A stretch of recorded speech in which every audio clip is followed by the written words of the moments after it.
cháu liền chứ thọ tour vẫn này tầm hal và hay ăn cái sự sặc đi nằm hơi lắc chút lá này nút chứ nào tham ok đây có cẩn nó tour chú nhé thu rất trắng lâu không bằng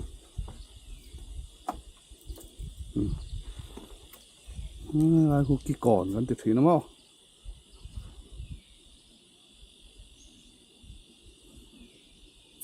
nó bản lại chân tiếng tung cần chiếng ạ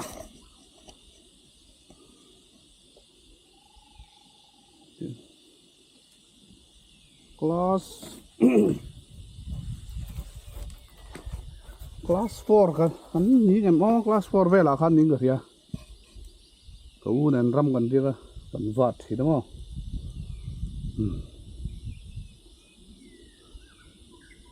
tiếng ai cho cái mani ram khá là nhỉ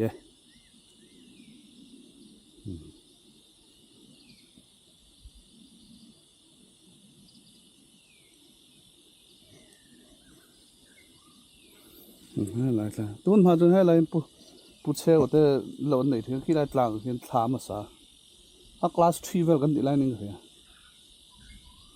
phía sau lợn chuan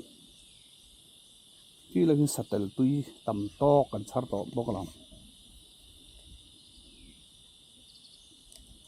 khi làm khi chật phil lang đúng không nhỉ anh tao là khi làm kì làm sao nào sel si phi ram mo anh đi lâu anh này là lâu muốn không phải sao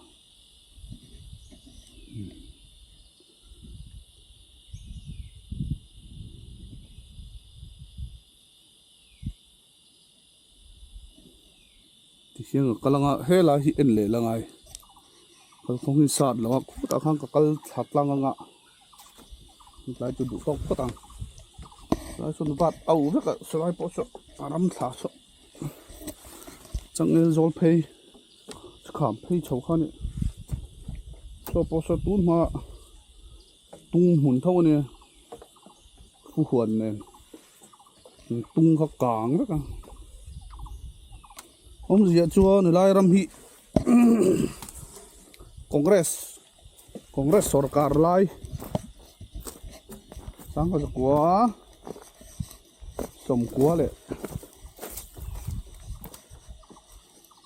phải đi bằng